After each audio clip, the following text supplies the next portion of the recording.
Have you ever clenched sand in your fist, only to see it slip through your fingers the tighter you squeezed? Or maybe you've tried to control every little detail of a situation, only to watch it unravel spectacularly in ways you never anticipated. Why does it feel like the harder we grip, the more life escapes our grasp? And more importantly, what does that say about our approach to control? This is a paradox we've all encountered, whether we realize it or not. The more we try to control the world, our relationships, or even ourselves, the more resistance we seem to face. Why? Because what you try to control often ends up controlling you. Think about it. The person obsessed with controlling their image becomes enslaved to the opinions of others. The perfectionist becomes trapped by their own impossibly high standards. And in our attempts to impose order, we often create chaos. But why does this happen? And how can we navigate it? The paradox of control isn't just a philosophical curiosity, it's a lens through which we can examine some of the most profound challenges of human existence. From ancient Stoicism to modern psychology, thinkers across history have grappled with this question. What should we try to control, and what should we let go? And here's the kicker. Understanding this paradox might just change how you approach everything in your life. Relationships, work, personal growth, even the pursuit of happiness itself, all hinge on how you handle this delicate balance. This is not about giving up or resigning yourself to chaos. Far from it. It's about learning to focus your energy where it truly matters, distinguishing between what's within your grasp and what isn't. It's about discovering that sometimes the greatest power lies in letting go. We'll break down this idea from multiple angles. We'll look at how it plays out in your mind and your emotions, why you crave it, why it so often fails you, and how it can backfire when pushed too far. We'll explore what philosophers like Marcus Aurelius, Friedrich Nietzsche, and Lao Tzu had to say about control. We'll even dig into the science of it, how modern psychology explains our illusions of control, and why letting go can lead to better mental health and decision-making. And here's the promise. Stick with me, and you'll walk away with a fresh perspective, one that will empower you to let go of the futile struggles for control while reclaiming what truly matters. By the end, you'll understand why the paradox of control isn't something to fear, but something to embrace. Imagine this. What if the key to happiness wasn't in holding on tighter, but in loosening your grip? What if by understanding this paradox you could unlock a sense of freedom and clarity you've never known before? It's not an exaggeration to say that this one shift in perspective could transform how you see the world and your place in it. So, whether you're here because you've been caught in the endless cycle of trying to control the uncontrollable, or you're just curious about how this paradox could apply to your life, you're in the right place. Let's unravel the mystery of control one layer at a time.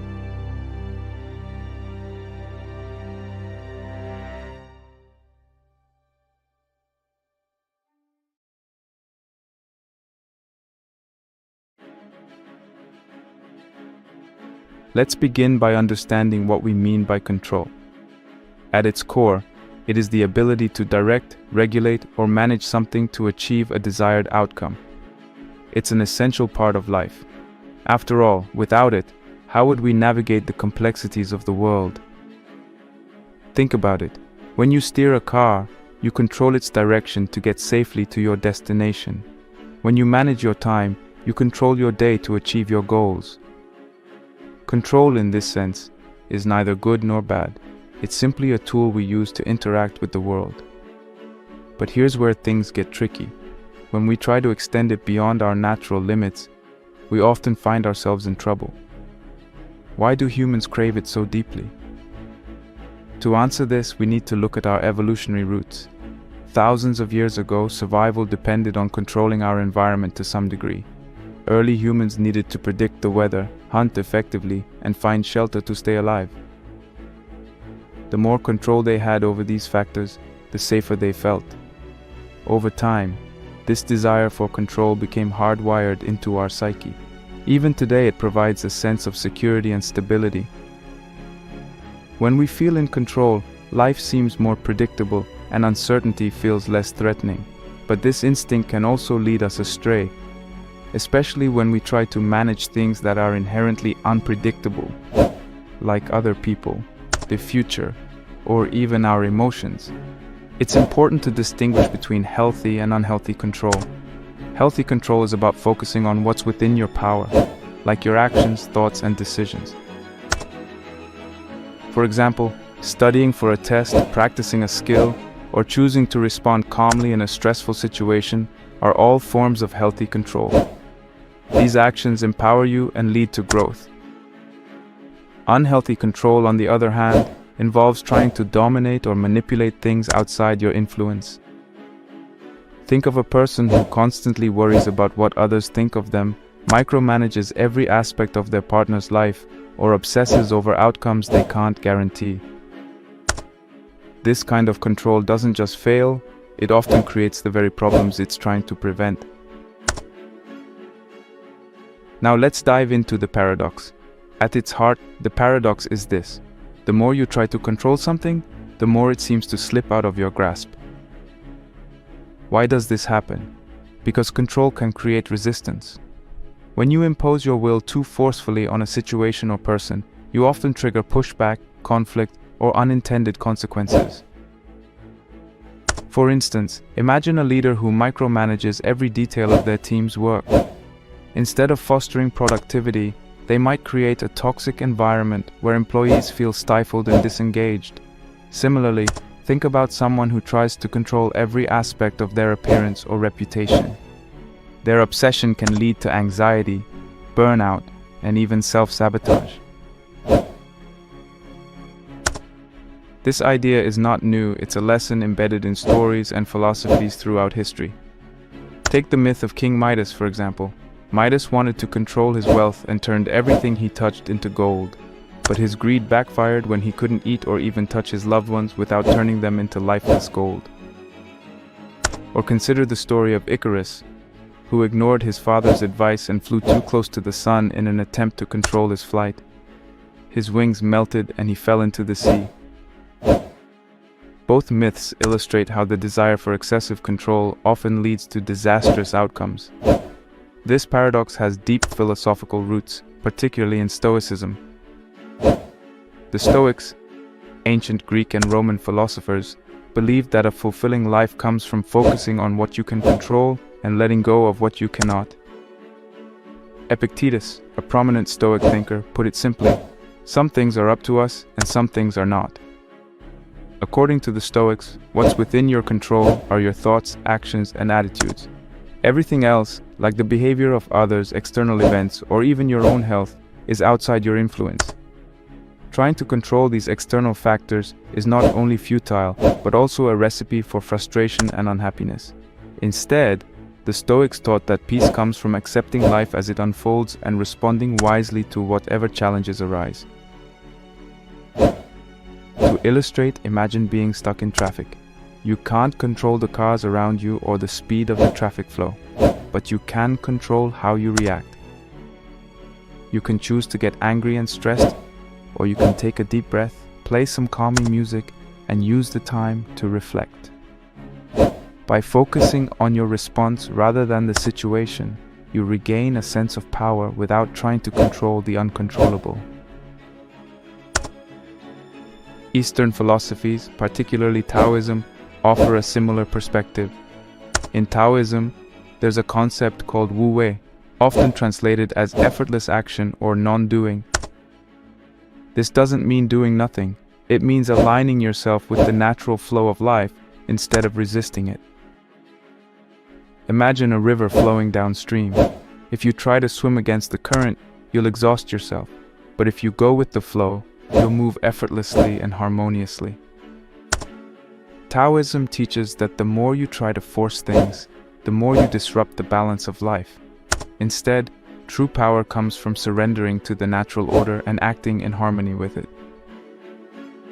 One Taoist story beautifully captures this idea. It tells of an old man who falls into a rushing river.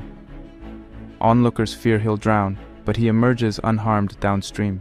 When asked how he survived, he replies, I didn't fight the water. I let it carry me and adapted to its flow. This story highlights the wisdom of letting go and trusting the process, rather than trying to control what's beyond your power. Both Stoicism and Taoism offer practical wisdom for navigating the paradox of control in modern life. They remind us that while we can't dictate the events of the world, we can control how we interpret and respond to them. By focusing on what's within our sphere of influence, we can find peace, freedom, and even strength in letting go. Understanding the paradox of control isn't just an intellectual exercise, it's a transformative mindset. When you accept that not everything is within your grasp, you free yourself from unnecessary stress and frustration. You stop wasting energy on battles you can't win and start focusing on what truly matters: your actions, your choices, and your attitude. This shift can lead to a more fulfilling and balanced life, where you're no longer a prisoner of your own need for control.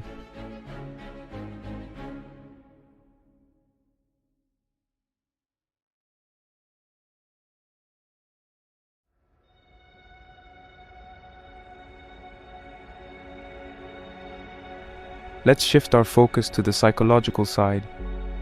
One of the most fascinating concepts in psychology is the illusion of control. This refers to the human tendency to overestimate our ability to influence events, even when the outcomes are largely determined by chance. For example, in studies where participants were asked to roll dice or play lottery games, many believed they could improve their chances of winning by rolling the dice a certain way or choosing lucky numbers. Logically, we know these outcomes are random, but our brains trick us into thinking we have some influence. This illusion isn't limited to games of chance. It shows up in everyday life, like when people wear lucky socks before an important event or avoid walking under ladders. These small rituals give us a sense of control over situations where we actually have none. Why do we fall for this illusion? One reason is that it feels good. Having control, or even just the illusion of it, reduces anxiety and helps us feel more confident. This tendency is deeply rooted in our psychology. Think about it.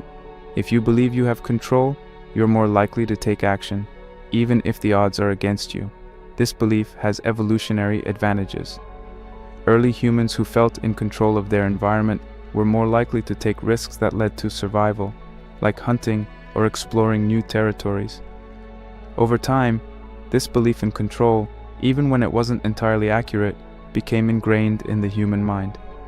However, this same tendency can backfire when we cling to control in situations where it's clearly impossible, like predicting the stock market or trying to manage someone else's emotions.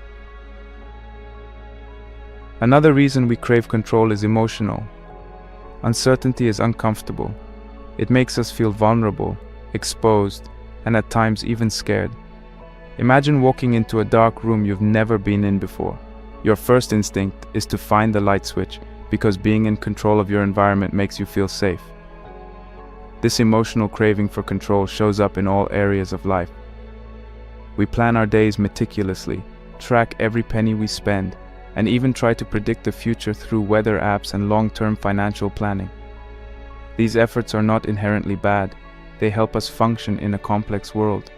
But when taken too far, they can become a source of stress rather than relief. For instance, someone who constantly checks their phone for updates on their flight status may end up feeling more anxious than reassured. The irony is that our attempts to avoid uncertainty often create more of it. When does the desire for control cross the line and become destructive? A clear example is micromanagement. Imagine a boss who insists on approving every tiny decision their employees make. They rewrite emails, dictate how to organize desks, and insist on constant updates. At first, this might seem like a way to maintain high standards, but over time, it creates frustration and resentment. Employees feel stifled, creativity suffers, and the workplace becomes toxic. The boss, instead of feeling more in control, is constantly stressed and overwhelmed. This is the paradox of control in action. The more they try to control, the more things fall apart. Perfectionism is another example of how control can backfire. A perfectionist is someone who sets impossibly high standards for themselves or others and feels like anything less than perfect is a failure.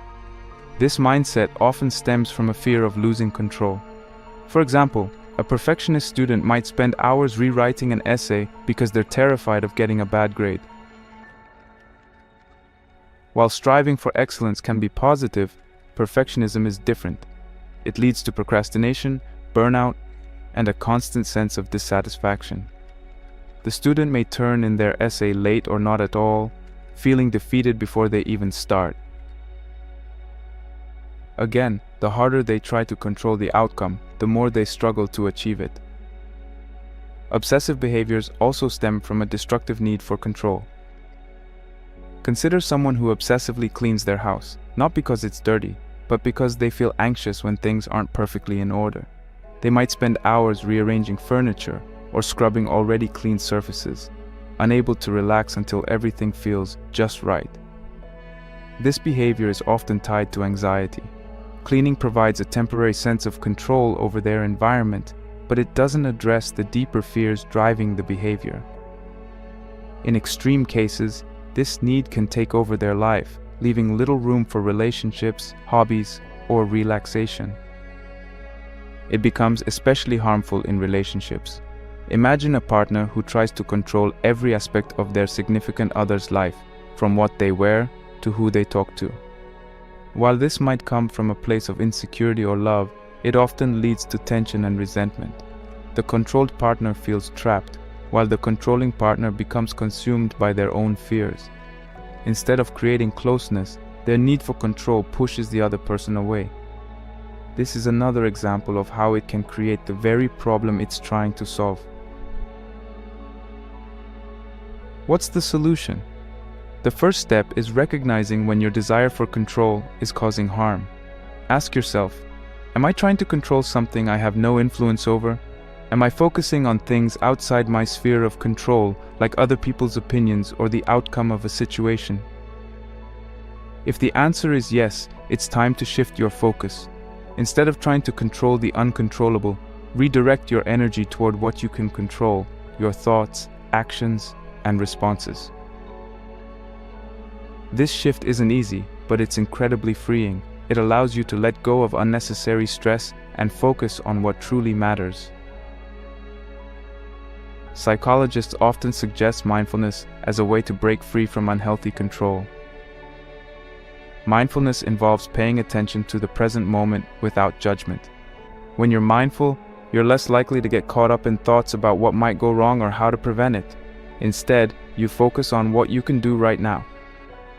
For example, if you're worried about an upcoming exam, mindfulness might help you focus on studying effectively rather than spiraling into anxiety about the grade. This doesn't mean ignoring the future, it means approaching it with a clearer, calmer mindset. Another helpful approach is practicing self-compassion. People who struggle with this often hold themselves to impossibly high standards and beat themselves up when they fall short. Self-compassion involves treating yourself with the same kindness and understanding you would offer a friend. If you make a mistake, instead of obsessing over it, remind yourself that everyone makes mistakes. This simple shift in perspective can help you let go of perfectionism and focus on growth instead. Ultimately, understanding the psychology of control helps us see why we crave it and how it can lead us astray. It's not about eliminating it entirely, that's neither possible nor desirable. Instead, it's about finding balance. Control is a tool, not a solution. When used wisely, it can help us navigate life's challenges. But when we let it dominate our thoughts and actions, it becomes a trap. By recognizing the limits of control and focusing on what truly matters, we can break free from this trap and live more balanced, fulfilling lives.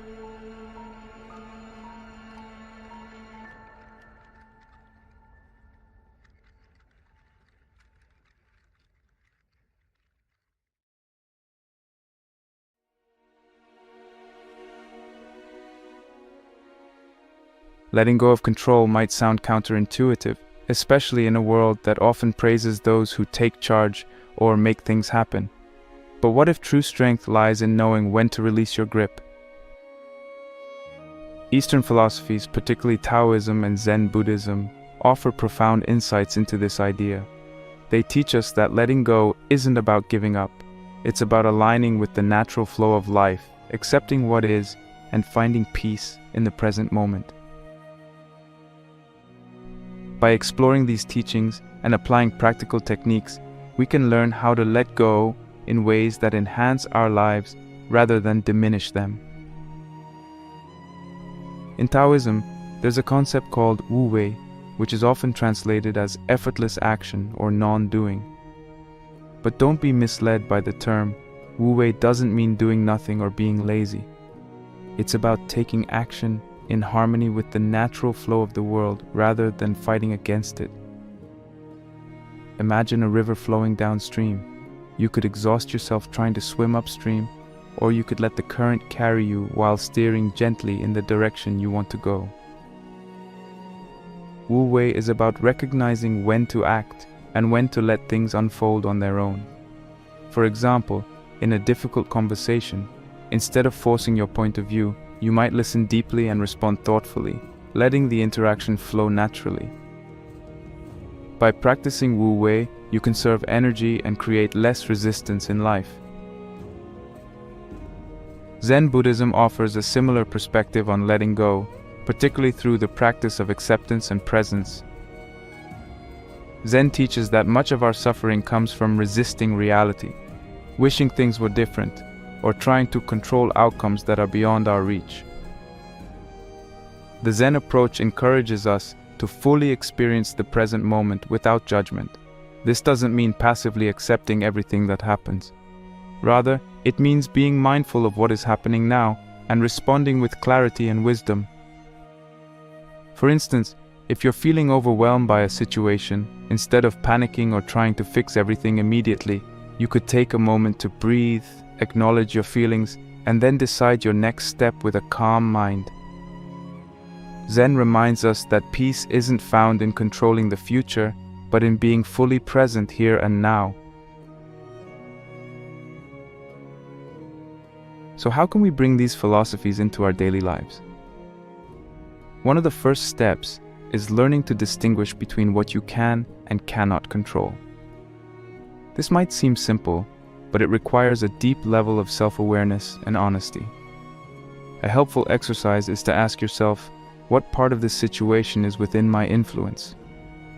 For example, if you're worried about a job interview, you can control how much you prepare, how you present yourself, and how you respond to questions. But you can't control the interviewer's mood, the competition, or the final decision. By focusing on what you can control, you can reduce unnecessary stress and channel your energy effectively. Another practical tool for letting go of control is mindfulness. Mindfulness is the practice of being fully present in the moment without judgment. When you're mindful, you become more aware of your thoughts, emotions, and actions, which makes it easier to let go of the need to control everything. For example, if you notice yourself getting frustrated because something isn't going your way, mindfulness allows you to pause, recognize the feeling, and choose a healthier response. You might say to yourself, I can't control this outcome, but I can control how I react. Over time, mindfulness helps you develop a sense of inner calm and resilience. Journaling is another powerful technique for letting go. Writing down your thoughts and feelings can help you gain clarity and perspective on situations that feel overwhelming. For example, if you're struggling with a problem at work, journaling can help you identify what's really bothering you and what you can do about it.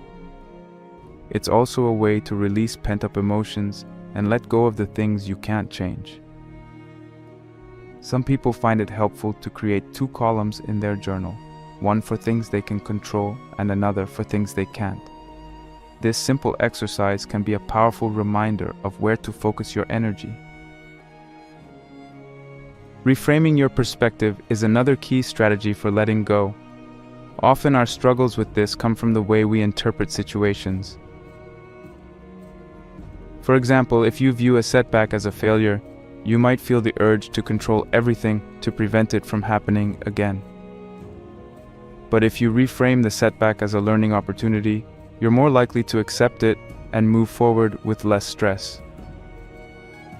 Reframing is about shifting your focus from what's wrong to what's possible. It's not about ignoring problems, but about seeing them in a way that empowers you to take meaningful action without unnecessary worry. Ultimately, letting go of control is a practice, a skill you develop over time. It requires patience, self-compassion, and a willingness to embrace uncertainty. There will be moments when you fall back into old patterns of trying to control everything, and that's okay. The key is to notice when it happens, remind yourself of what you've learned, and start again. Every step you take toward letting go brings you closer to a life of greater peace, freedom, and joy. Letting go doesn't mean abandoning your goals or ignoring your responsibilities. It's about approaching life with a sense of balance and trust. Trust in yourself, trust in the process, and trust that things will unfold as they're meant to. When you stop trying to control the uncontrollable, you create space for growth, creativity, and unexpected opportunities. And in that space, you may find that life becomes not only easier, but also richer and more fulfilling. As you let go, you begin to discover that what you once thought was weakness, surrendering control, is actually a profound source of strength.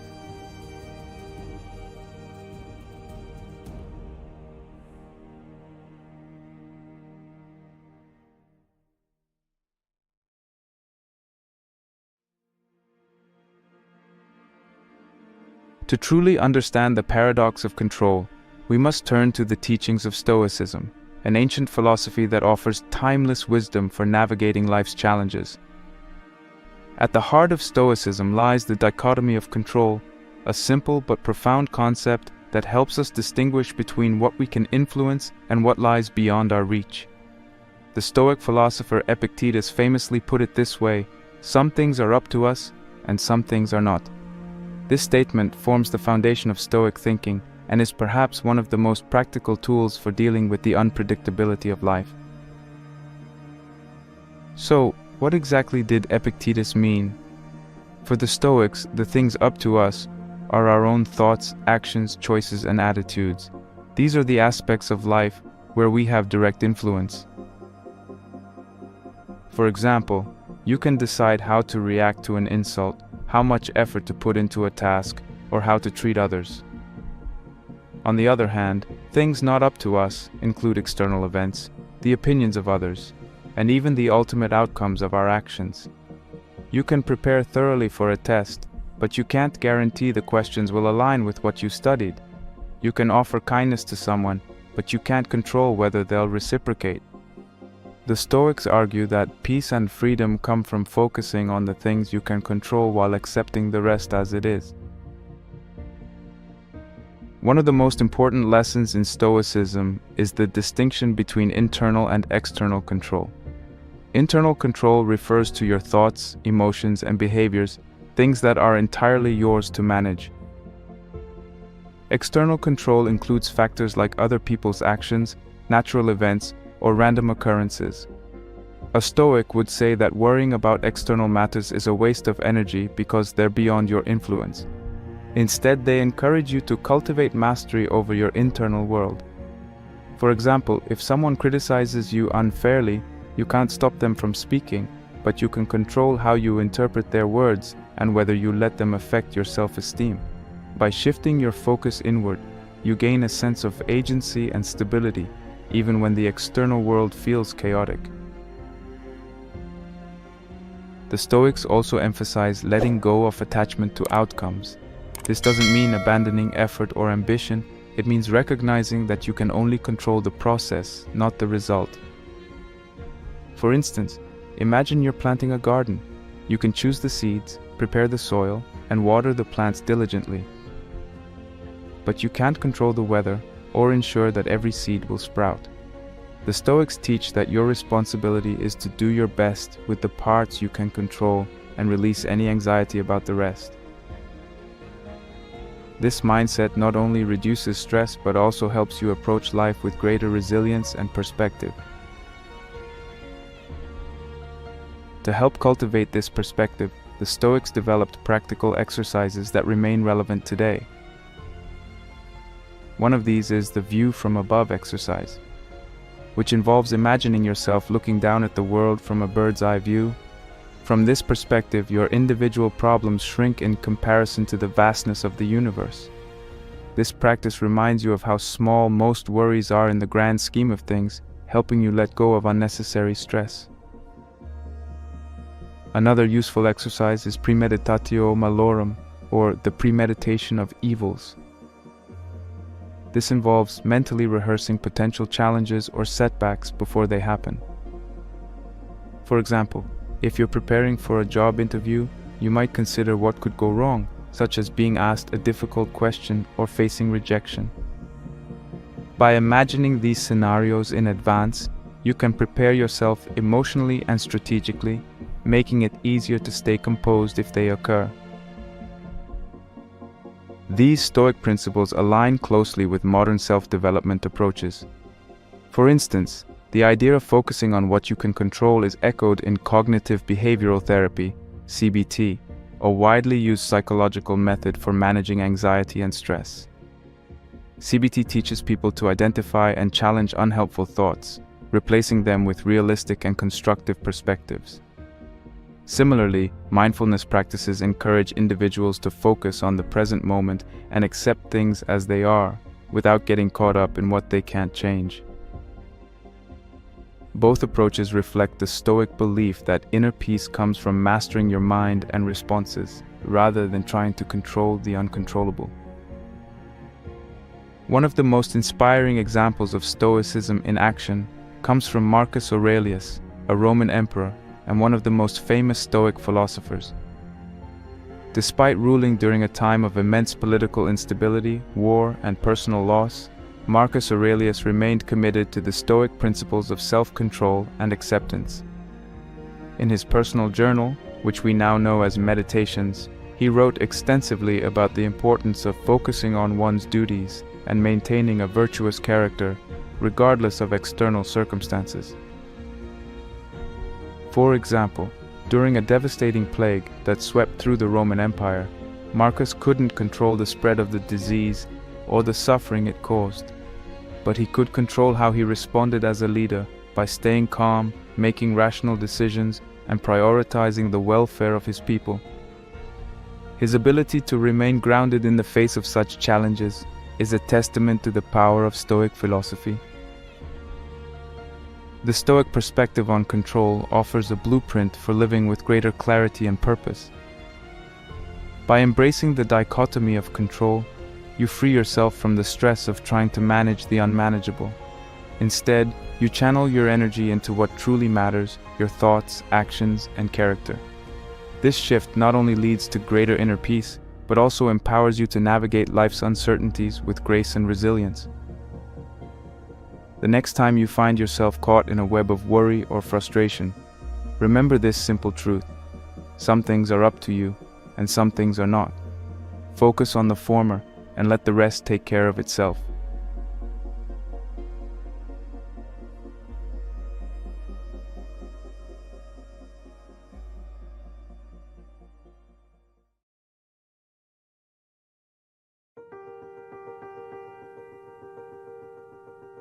When it comes to understanding control, Western philosophers and psychologists have provided profound insights into how the need to control shapes our lives and minds. They've explored the consequences of overreaching control, the ways it distorts our inner and outer worlds, and how letting go of this need can lead to a more authentic and meaningful existence. Let's unpack their ideas and see how they apply to our modern lives. Let's start with Friedrich Nietzsche, one of the most provocative and influential philosophers in Western thought. Nietzsche introduced the concept of the will to power, which he saw as the driving force behind human ambition and creativity. The will to power is essentially the desire to assert influence, to grow, and to overcome limitations. But Nietzsche also warned that when this drive becomes excessive, when we strive for absolute control, it can distort our sense of self and lead to inauthenticity. Think about a person who sacrifices their true values to climb the social ladder, constantly curating their image to fit societal expectations. In trying to control how the world perceives them, they lose touch with who they really are. Nietzsche believed that true power doesn't come from controlling external circumstances, but from embracing the chaos of life and channeling it into personal growth. He urged individuals to create their own values and live authentically, even in the face of uncertainty and unpredictability. Albert Camus, another towering figure in philosophy, approached the question of control from a very different angle. Camus is best known for his philosophy of the absurd, the idea that life has no inherent meaning and that humans, in their search for meaning, are bound to confront this absurdity. Instead of despairing over this lack of control, Camus argued that we should embrace it. In his essay, The Myth of Sisyphus, Camus tells the story of Sisyphus, a figure from Greek mythology condemned to roll a boulder up a hill, only for it to roll back down each time he reaches the top.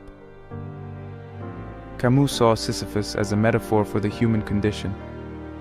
Even though we can't control the ultimate outcome of life, we can choose how we face its challenges. By accepting the absurd and refusing to be paralyzed by it, we gain a sense of freedom. Camus believed that life becomes richer and more meaningful when we stop trying to control it and instead live fully in the present moment, appreciating the beauty and experiences it offers. Moving into psychology, Carl Jung offers profound insights into the dangers of over-controlling our inner world. Jung's concept of the shadow self refers to the parts of our personality that we suppress or deny because they don't align with our self-image or societal expectations. For example, someone who sees themselves as kind and compassionate might suppress feelings of anger or jealousy, refusing to acknowledge their darker emotions.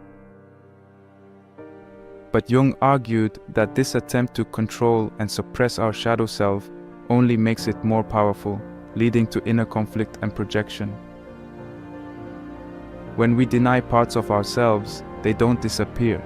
They show up in other ways, like impulsive actions, recurring conflicts, or even mental health struggles. Jung believed that true self-acceptance comes from integrating the shadow, acknowledging and embracing all parts of ourselves, even the ones we find uncomfortable. By letting go of the need to control our inner world, we can achieve a deeper sense of wholeness and peace.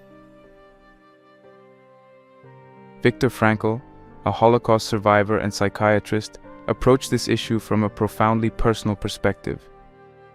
In his book Man's Search for Meaning, Frankl describes how, even in the unimaginable suffering of a concentration camp, he discovered that while he couldn't control his circumstances, he could control his response to them.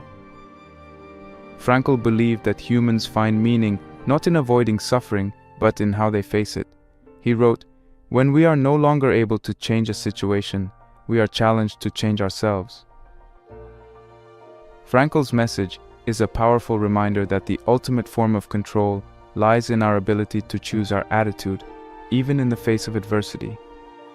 This idea aligns with the Stoic concept of focusing on what is within our power, but Frankl takes it a step further by emphasizing the importance of finding meaning and purpose in life, even when circumstances seem bleak.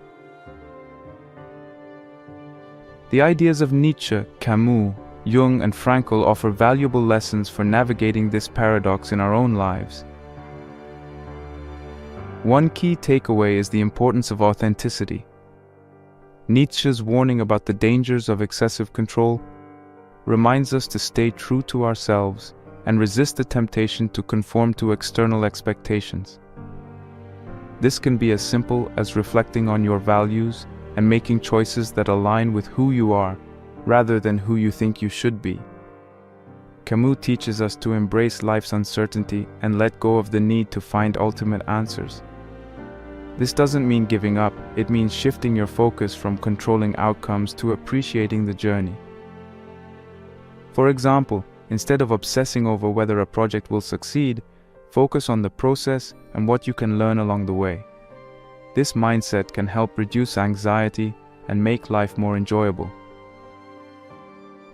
From Jung, we learn the importance of self-acceptance. Rather than trying to suppress your darker emotions or impulses, take the time to understand them. Techniques like journaling or therapy can help you explore your shadow self and integrate it into your identity. By acknowledging and accepting all parts of yourself, you can reduce inner conflict and build emotional resilience. Finally, Frankl's emphasis on meaning reminds us to focus on what we can control, our attitude and perspective. When faced with challenges, ask yourself, what can I learn from this? How can I grow? Even in difficult situations, finding a sense of purpose can help you move forward with strength and dignity. For example, if you're dealing with a setback at work, instead of dwelling on the frustration, look for ways to develop new skills or strengthen your relationships with colleagues. Together, these thinkers offer a roadmap for navigating the complexities of control. They remind us that while we can't dictate every aspect of life, we can choose how we respond to it. By embracing uncertainty, accepting ourselves, and finding meaning in our experiences, we can break free from the traps of over-control and live more authentic, fulfilling lives.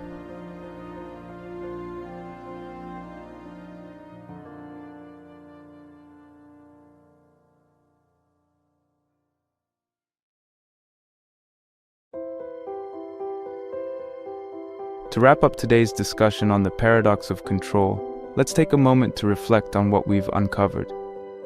Control is a natural human instinct. It provides us with a sense of security, an illusion of mastery over our lives. But as we've seen, the harder we try to grip onto control, the more life tends to slip through our fingers. This paradox lies at the heart of many of our struggles, whether we're trying to control our emotions, our relationships, or our circumstances. The truth is, the more we attempt to control things that are outside our power, the more we end up enslaved by them. This is where the power of letting go comes into play. Letting go doesn't mean abandoning our goals or responsibilities, nor does it mean resigning ourselves to a passive existence. Instead, it means learning to discern between what is within our control and what is not. It is in releasing our attachment to outcomes that we open ourselves to a deeper, more authentic way of living. As philosophers like Marcus Aurelius, Lao Tzu, and Epictetus have shown us, the key to peace lies not in managing the uncontrollable, but in mastering our responses to life's unpredictability. When we focus on what we can control, our thoughts, actions, and attitudes, we free ourselves from the unnecessary burden of stress and frustration. Think about a situation where things are not going your way. Instead of battling against the tide, what if you let it carry you? By doing so, you might just find that what felt like a chaotic moment is actually an opportunity for growth and wisdom. This is the essence of what Taoism calls Wu Wei, effortless action. It's about aligning ourselves with the natural flow of life and acting with intention rather than force. Psychologically, we've learned that our need for control often stems from a desire to avoid uncertainty. Yet by embracing uncertainty, we can step into a space of greater freedom.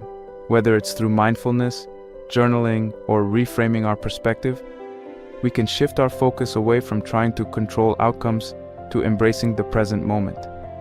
It's not about doing nothing, it's about doing the right things, with the right mindset. I encourage you to reflect on your own life. What are you trying to control? Are there areas where you're gripping too tightly, causing more harm than good? Take a moment to consider how letting go might not only bring you peace, but also open doors to new possibilities. Remember, letting go doesn't make you weak, it makes you strong. It's about trusting that life will unfold in its own time and trusting yourself to respond with wisdom and grace. As we conclude, think about the practices we've discussed today.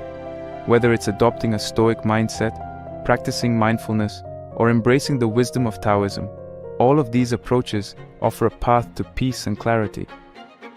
It's not about eliminating control entirely, it's about knowing when to let go and when to take action. I challenge you, reflect on what you're trying to control. What can you let go of today? How might that bring you more freedom, more joy, and more peace in your life?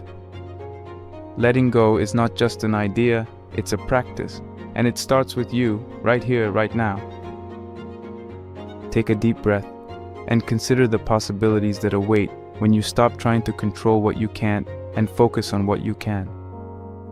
The paradox of control may seem daunting, but in embracing it, you may just find the key to a life of greater fulfillment and peace.